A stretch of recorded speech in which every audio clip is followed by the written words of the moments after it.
Shoots and Ladders, episode 16. We have a very special episode and a very special guest, Marek Brave, who's the co-owner of Black and Brave Wrestling. He's also an editor on the Finsider. Marek, thank you so much for coming on our show. Hi, Jason. Hi, Des. Happy to be here. Thanks for having me tonight. Looking forward to this chat. Thanks for being here. Awesome. And we have a couple different questions. Obviously, we know we have a lot of stories that they're just going to blow all of our minds and all of our listeners' minds. Des, you want to start it off? Sure. So I know you've been doing this for a good 20 plus years. Can you tell us what inspired you to get into wrestling? Yeah, absolutely. Thanks for making me feel old right off the bat, Des. Yeah, we're actually coming up on 21 years this month. On the 20, I believe it's the 27th, will be my 21-year anniversary as a professional wrestler, which is wild. I started wrestling professionally when I was a senior in high school. Didn't really think it would be like a career path beyond just having some fun with friends during my senior year in high school. And then, I kind of figured out I was pretty good at it. And with some encouragement from some friends, Seth Rollins being one of those friends, I decided to take it professional and get trained properly. I had done some camps and stuff while I was doing my first matches for the first year, but went to Chicago to get trained professionally in 2004 by a man named Danny Daniels. He owns AAW in Chicago, the largest independent promotion in Chicago. But prior to that, I'd been a fan of wrestling ever since I was 5 years old. I loved it. Attitude Era was peak wrestling for me, and then you had the NWO on the other side, and it was cool to be a wrestling fan in the late 90s. And then it kind of dipped off as you hit the early 2000s, and that's when I became a pro wrestler. So maybe there's some coincidence there, but hopefully it's not my fault. But I never really viewed it as a profession until I started doing it just kind of for fun, just as a hobby, and then was told I was good at it. But there was one wrestler in particular, and he's not even my favorite wrestler, but just a wrestler who inspired me to do it. Back in 2003, when I started, it wasn't really a small man's game, like everybody was 6'4", 6'5", 260 pounds, jacked to the gills. And I was 6 foot, maybe 165 pounds, as a senior in high school.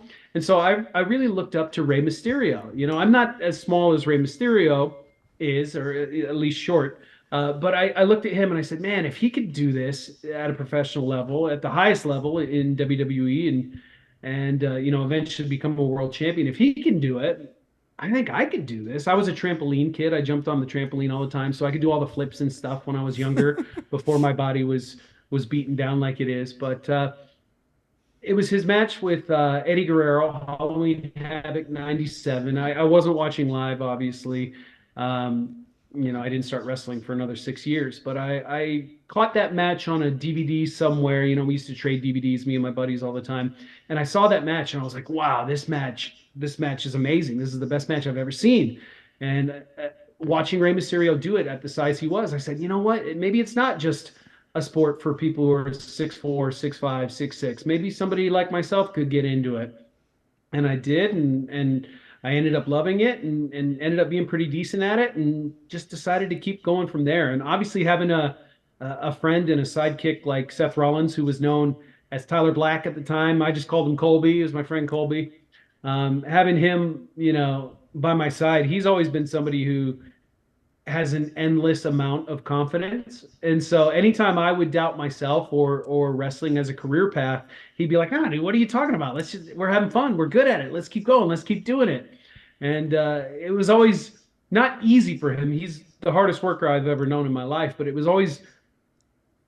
there was never a doubt in his mind that this is what he was going to do. And so for me to be able to ride along with him in the same cars as him and be on the same shows as him, same matches as him, being a tag team with him, that was certainly a great motivator at the time. And obviously, with the Black and Brave Wrestling Academy, we're still partners. We're still sidekicks today, and it's still working out pretty well for both of us. That's amazing. That's awesome. Actually, and kind of a follow up. I'm kind of curious because Seth Rollins is known for his work ethic. As far as like workout regimen and stuff, you said you were 6 foot, maybe a little bit. You weren't like 250 or per se, but like, what were the workouts like? I mean, did you guys work out together? Did you have a specific regimen? How did that like? How was that? Yeah, he actually started working out even before we met. We met when we were 16 years old. His birthday is actually like 28 days prior to mine, so we're essentially the exact same age. We met when we were 16, and he had already been working out for a good while at that point. He knew from a young age that he wanted to be a pro wrestler. It was his only goal in life. And so everything he did growing up was to prepare himself for the life that he has now. So he was already working out. I didn't like working out. I still don't like working out. I'm 38 at this point, so 21 years into a wrestling career. I'm not a big fan of working out. I work out now to maintain my health and hopefully live a long life and be there for my kids. But he was working out quite a bit. And so when we first got trained together in Chicago, I did work out with him. We worked out together at the local YMCA. And I remember the first time we worked out together. He kind of taught me how to work out too. I didn't really know what I was doing. I played high school football, so I would do lifts and stuff with the team. But as far as like a bodybuilding type workout, I had never done anything like that. And so we would go together. And I remember the very first workout. Like we're working up a sweat. We're working really hard. I'm breathing really heavy, and I'm like, man, that was a really good workout. And he's like, what do you mean? That was a good workout. We just started. That was the warm up, brother. And I was like, oh no, there's like 2 hours left to this thing. So we worked out together for, I would say, a good 2 to 3 months when we first started. And then once I kind of picked up on things, our schedules differed and he had to work out at different times than I did. So I was able to do my own thing. But yeah, no, he is, he again, hardest worker I've ever known, a demon in the gym, just loves working out. And yeah, working out with him will get you sore pretty quickly. Wow. All right, and listen, you've obviously had very memorable matches and guys that you had matches with. I mean, what are some of your favorite matches that you've ever had, and like who are your favorite guys to wrestle? Yeah, so I mean, obviously Seth comes to mind. He was always awesome to work with, right? We always had great chemistry. We've been wrestling each other since we were 17 years old, hundreds of times, here locally in Iowa, and then we branch out across the Midwest, and then eventually the rest of the country as well. So we've wrestled so many times, and we had a no-roped barbed wire match in Chicago for the AAW Heavyweight Championship. I believe that was in 2006, late 2006, and that match kind of put us on the map and put the company of AA Wrestling on the map. It was the first time they had sold out their building, the Berwyn Eagles Club in Berwyn, Illinois. First time that building had been sold out. We were 18, 19-year-old kids. We were known as the pretty boys, long black hair and good physiques and whatnot. We weren't deathmatch guys. And so for us to do something as dangerous as that, at the culmination of a year-long feud, that was kind of unheard of back then for wrestlers like us. And so that was kind of the first really big match. It was voted match of the year in Chicago in 2006 for all promotions, not just the promotion that the match took place in, but all promotions, including WWE, which we thought was a pretty cool deal. But so Seth obviously is always at the top of my list of fun matches I've had. But other guys that I've loved working with, I had a series of matches with Jerry Lynn, former ECW World Heavyweight Champion. Jerry's a good friend of ours.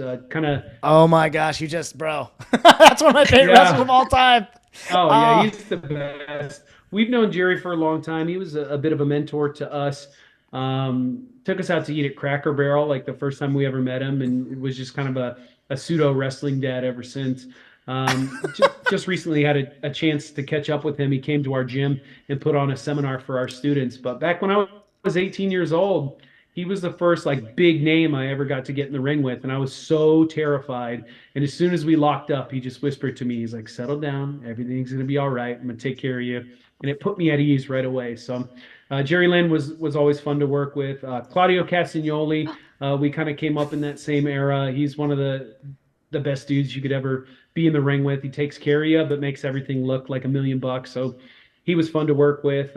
Spider Nate Webb, fun to work with. If you've ever heard of him, he's a kind of an independent legend here in the Midwest area. He's from Indiana, but he was a good guy to be in the ring with as well. I mean, there's so many. Jimmy Jacobs, great friend of ours. I believe he's with AEW right now, backstage, as a writer and a producer and an agent and things like that.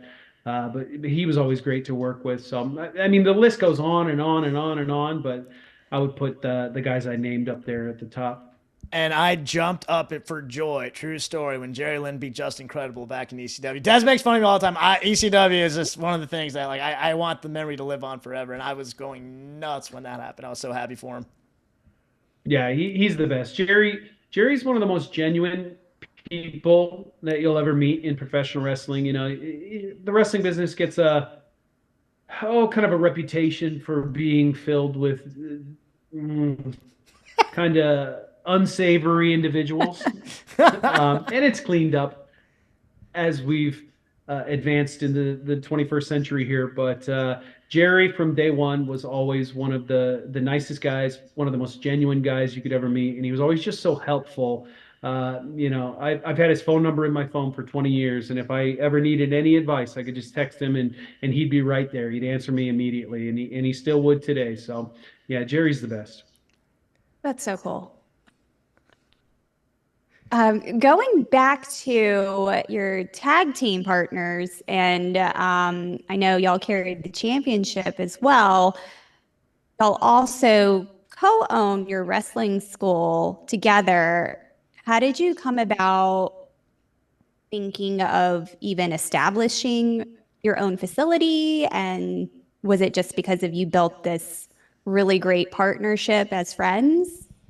Yeah, I think that's a big part of it. I don't know if a lot of people know this, but I was actually doing a little bit of training on my own prior to Black and Brave. I was just training some guys locally here in Iowa who wanted to break into the business and kind of wrestle on the local independent scene.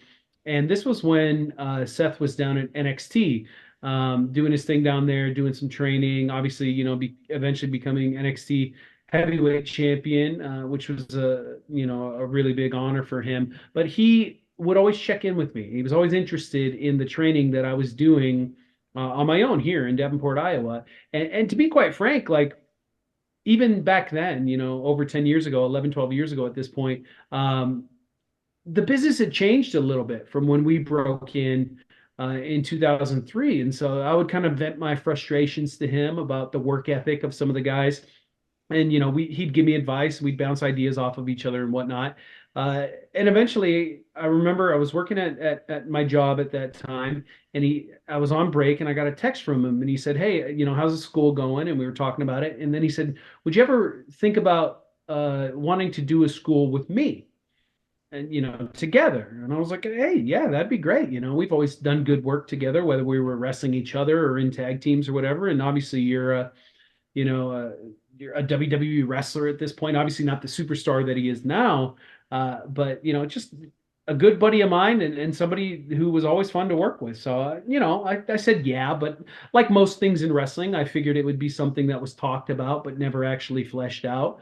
And he said, all right, well, let me get called up to the main roster and then we'll revisit this. So I went about my business, and I would say about 8 months later, I'm watching Survivor Series, I believe it was. And out comes this group known as the Shield, and there's my buddy Seth Rollins, Tyler Black, Colby Lopez, and he gets called up to the main roster, and I'm obviously very excited for him. And we're texting back and forth about the experience, and almost immediately he's like, "Okay, so I think we're going to start this school now." And I'm like, "Oh, all right." And I was actually in college at the time. I had went back to college to be an elementary school teacher, to be an educator. And so he was like, "Well, let's start a wrestling school, and you can teach wrestling instead of, addition and subtraction." So I would say it was about, another 6 months of planning beyond that when we finally made the announcement that we were opening a school. And WWE was great. They did a story about us on their website, www.com. And, I put my credits on hold at college, and it was kind of a, well, we'll see how this goes type situation. And we had a full class within the first, I would say, 3 or 4 days of announcing the school, and we have been full for every single class since then. We're coming up on 10 years. Actually, this month on the 21st, it'll be 10 years. So 2 weeks from today will be 10 years of Black and Brave Wrestling, and we are on a two-year waiting list right now. So we got classes booked all the way through 2026, which is wild. So yeah, it all started with one text message, and then we fleshed it out from there. And it's been a wild ride, but it's been really fun and really gratifying to be able to pass our knowledge on to future generation of pro wrestlers out there. Nice. That's awesome. That's amazing. Absolutely. So, a question I have, obviously, you're a big time football guy, Dolphins guy, I am too. In football, you have position coaches, right? You have the linebackers, for linebackers coach, defensive line coach, and such.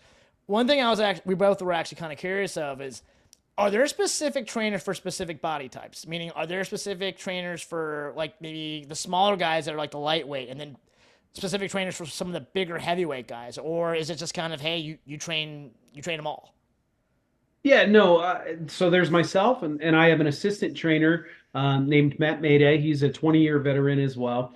And then we have fitness coaches. So we have fitness coaches that will kind of modify workouts based on your fitness goals and fitness needs, based on your size, strength levels, different things like that. But as far as in-ring work goes, we really do expect everyone, male, female, whether you're skinny or larger or taller or shorter or whatever it may be, we expect you to go through the program that we developed to the best of your ability. We will make adjustments as needed. That's part of coaching, across the board in any sport. And in teaching as well. That was one of the things I took from my college experience learning to be a teacher, was the idea that you need to adjust your lesson plans based on individual students. So we will adjust things as needed as we go through it. But we are firm believers in hammering the basics. Like, we want everyone to understand and have a near perfect grasp of the basics before they graduate our program. Obviously, once you get through the 12 weeks, you'll be having wrestling matches for the last couple of weeks. You'll be ready to rock and roll on the independent scene after you graduate the program. But we really want to make sure that we're hammering those basics and make sure that all of our graduates have a good grasp on that, because you can't do anything more unless you perfect the basics, right? That's the building blocks of pro wrestling. Everything builds off of that. So no matter all shapes and sizes and age ranges. We've had people in their 40s come to us and step into a ring for the very first time and graduate the program and head out there to live their dreams. So no matter who you are, what you look like, how big you are, small you are, regardless, again, male, female, you're going to get the exact same training from us with a little bit of adjustments here and there as needed.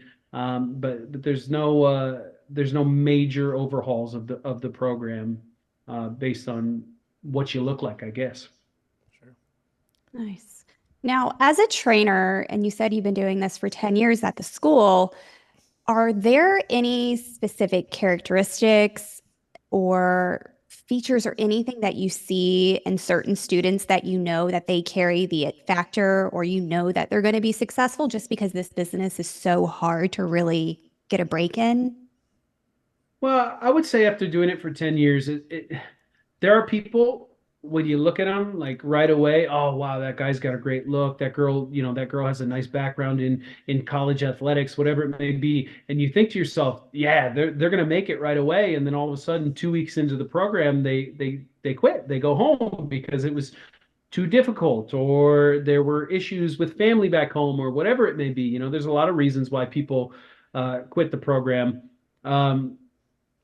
And then there's other people where you look at them and your first impression is, oh, they seem like a nice person, but maybe this business might chew them up and spit them out, so to speak. And then all of a sudden, they graduate the program, they go on to wrestle on the independent level, they make a name for themselves, and you're like, wow, I didn't see that one coming, actually. So it's really hard to judge a book by its cover, but as far as characteristics that can make someone successful, number one is having a good work ethic, right? Work hard and not don't work hard because you have delusions of grandeur in your head, right? I don't work hard because, well, one day I'm going to be a millionaire, or one day I'm going to get all the girls or all the guys or whatever it may be. You know what I mean? Come in here and work hard because you want to be the best version of yourself that you can be, right? And as long as you work hard and you put in an effort every single day to become the best version of yourself, things tend to work out for those people, right? Another thing that you should focus on is being respectful, right? Having a good attitude. I think the social media explosion over the last 10 years and, popularity of Twitter, Instagram, whatever it may be, TikTok nowadays. I'm not on TikTok. I don't get the TikTok. That was probably the oldest thing you'll hear me say on this podcast. But, it's not everyone, but it has taught some people and raised some people to be rude for the sake of likes and retweets and follows and whatnot. And there's been a certain level of respect that's been lost within the business from not everyone, but some people who are first entering into the business. So oftentimes that is going to hinder you as you're trying to make your way up the ladder in the business. And so we have conversations about etiquette and acting right and being respectful, doing the right things, saying the right things. We cover that at our school. Social media, how can you use social media to your advantage and use it as a tool, but not get heat, so to speak, by using it improperly. So be hardworking, be respectful, keep your ears open, listen to everyone, but take some advice with a grain of salt because everybody's got an opinion, and not everyone's opinion is, worth its salt. So those are things that are important, not just in wrestling, but in life in general, and I'm sure you guys, have encountered things like that, in your own professions. Mm-hmm. Absolutely. All right. So I'm actually kind of curious. Obviously, you follow along. What are your favorite current storylines of wrestling today? Well, there's a lot of good wrestling out there. There's a lot of bad wrestling out there too, if I must say so. There's just a lot of wrestling. There's more wrestling now than there ever has been, and it's so easy to access it. When I first broke in, you wouldn't even get copies of your own matches until the DVDs came out a month or two later. And if you weren't booked on the shows where you had those matches, you were never getting a copy of that match. Nowadays, kids can show up with their own camera phones and record their own matches. So they get instant feedback there. But there's just so much wrestling right now that I mainly stick to like the main roster WWE type stuff when I'm watching. And I got two young boys and they love wrestling to death. So whatever they're into, I'm going to be into as well because they dominate the remote at my house. So obviously, the 3-person storyline between Seth and Drew McIntyre and CM Punk was interesting for a number of reasons. Seth's my guy, but we've also known CM Punk for a very, very long time as well. When I was 16 years old and I started going to Midwest independent wrestling shows, CM Punk was one of the guys on those local shows. I've seen CM Punk wrestle AJ Styles in front of 75 people in Moline, Illinois, so for many reasons, I was very, very interested in that story. And it looks like maybe we're taking a little bit of a detour now, but I would imagine you'll see that story come back around as we progress towards Royal Rumble, and WrestleMania will be here before we even know it. So that's been interesting. Obviously the whole world is abuzz about the Wyatt Six stuff. I think that's been very fun and very interesting, and also just a great tribute to Bray Wyatt, who was a good friend to a lot of my friends. I only met him a couple of times, and he was good to me. I'm not lucky enough to have called him a friend, but he was a friend to many of my friends, and so I respect him for that. So it's been great to see Bo Dallas be able to do the things that he's doing now with the Uncle Howdy stuff. Actually, my first time ever on WWE TV was in a segment with Bo Dallas. I was a farmer who had lost his farm because I bet money on Jack Swagger to win a match somewhere along the line, and so I ended up losing the family farm, and Bo Dallas was consoling me live on Monday Night Raw. I don't even remember when this was, probably 2015, somewhere along the line. But so and he was really cool that day, and he was really fun to talk to. I remember him being actually quite nervous for his promo that night because he was relatively new in the business, or at least on the main roster. And we had some conversations about that, and he ended up nailing it and doing a great job. So I've always been rooting for Bo throughout the years. So it's nice to see him be able to not only pay tribute to his brother, but be able to do something meaningful in his career as well. So interested in that storyline, and then obviously the Dominic, Liv Morgan, Rhea Ripley, Judgment Day imploding recently. That's all that's fun too. But I'm glad you asked about storylines, because I think a lot of people, especially at the independent level, get focused on kind of the stunt show aspect of pro wrestling nowadays, and you forget that wrestling's not real, right? Like there's no such thing as professional wrestling. Professional wrestling is theater and storytelling packaged as professional wrestling. So I think a lot of people forget that fact and forget that idea, and it turns wrestling into something that, in my opinion, isn't as entertaining when it's just focused on how many cool moves can we do, and how many cool spots can we do, and how many cool dives and twists and flips can we do. And I've been guilty of that myself over the past 21 years at various times. But I think people lose sight of the idea that storytelling never goes out of style, right? Storytelling has been popular for thousands of years. It just takes different forms, whether it's pro wrestling or theater or movies or TV shows or books or poems or in the circus, and list goes, you can go on and on with that list. But storytelling will never go out of style. So you got to have good stories in wrestling if you want to keep people engaged and you want to keep people watching. So I'm all about the storylines, man. Same. Yeah. Now, for the storylines and just with the evolution of wrestling and just how it's changed throughout the years, I know you mentioned the Attitude Era, and that's what I grew up with, and I loved it.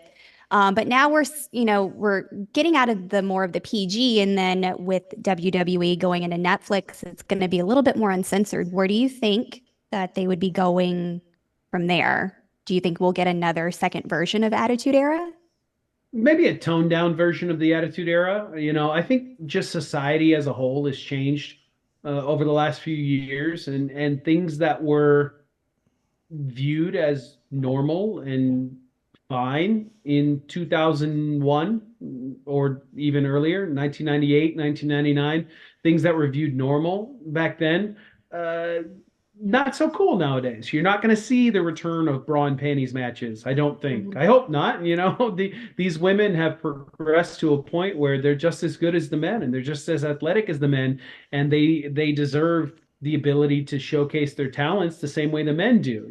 We're not asking dudes to go out there and do bra and panties matches. So I don't think we're going to go back to asking these gals to do the same thing, and that's a good thing. So I think you might get maybe just a little edgier content. Maybe we see a little more blood. Maybe we see a little more weapon usage. The language might get a little bit more edgy, but I hope it doesn't, get so much to the point to where like I can't enjoy a Monday Night Raw with my 8-year-old son. Not to put any specific company down, but a little while ago, he was a little bit younger. We were trying to watch an AEW show, an episode of Dynamite, and Chris Jericho was on, and I love Chris Jericho. I've been a fan of his for a very, very long time. And he was cutting a promo, and he was using just a lot of foul language in the promo. And I'm watching, I think my son was about 6 at the time, and I'm watching with him, and he's kind of looking at me like, hey, is this okay? Is this okay? And I have to keep reminding him, hey, it's just television. We don't swear like that. And then I don't know if I can swear on here. Yeah. But you could censor me if you need to. But he said the word pussy on live television, and I was like, all right, we're done. We're not watching this, and I turned it off because I don't want my 6-year-old son to be hearing that while he's watching wrestling and then going to school and saying that in front of his first grade teacher. And then all of a sudden I'm a bad parent letting my kid watch that. So we made the decision, as a family, not to watch the AEW programming anymore with the kids. So while I myself, as a 38-year-old man, am interested to see a little bit more of an edgier product, I hope they don't alienate the family-friendly audience that they've grown over the last 10, 15 years. Because I do think there's a place for that in wrestling. The people say nowadays wrestling is for everyone. Well, wrestling can't be for little kids if it's just the Attitude Era all the time. Correct. Maybe that's an unpopular opinion nowadays, but that's just how I feel. No, I think Well a lot said. of people probably share that, to be honest with you. So I definitely see where you're going with that. And I agree too. Also, WWE is a publicly traded company, so I know that's gonna, that always will have its effect no matter what. So, and it's all about the bottom dollar. It is a business first. So, my God, Des, I could talk to him for hours. I know you can too. Sadly, we are running out of time. Actually, Marek, can you, this is your time. Feel free to plug away the promotion, the Finsider. Feel free to do so. And, because we can't thank you enough for doing this. Oh, well, thank you. Yeah, so if any of you out there listening to this are Miami Dolphins football fans like myself, as you can see, I got an aqua painted room, which I did buy the house with the room painted like this, so it was just kind of serendipitous. But I do write for thefinsider.com. That's PHINSIDER, thefinsider.com. I do articles every week about my favorite football team, the Miami Dolphins. That's kind of my creative outlet that's outside of the professional wrestling world, because we all need our hobbies, right? So I do that. You can check me out there. If you'd like to follow me on social media, I'm not as active as I used to be, but you can follow me on Twitter or X or whatever we're calling it nowadays at mbrave13. Same for Instagram, although I will admit I'm barely on Instagram. If you're interested in following the wrestling school, Black and Brave Wrestling, you can follow us on Twitter at Black and Brave or on Instagram at Black and Brave Wrestling. And if you'd like to sign up to come to Davenport, Iowa, to get training from myself and Seth Rollins, and sometimes Becky Lynch is there as well. She'll give her input every now and again. But you can go to our website, blackandbravewrestling.com, and fill out an application. Like I said, we are on an extensive wait list, but sometimes, we get some dropouts here and there and we can move you up. So it's worth putting in an application now, because we don't foresee those applications slowing down anytime soon, and I'm very thankful for that. So that's all I got.